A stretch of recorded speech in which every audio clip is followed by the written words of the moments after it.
The second way to relax in a burnout state, mental rest. The last session we talked about physical rest. So what under mental rest? First, write down the to do things. What is the next you need to do? Any reference checklist would also be a great help.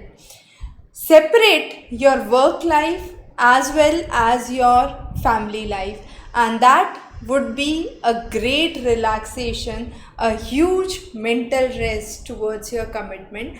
And finally, when you are solving the problems, take quick breaks.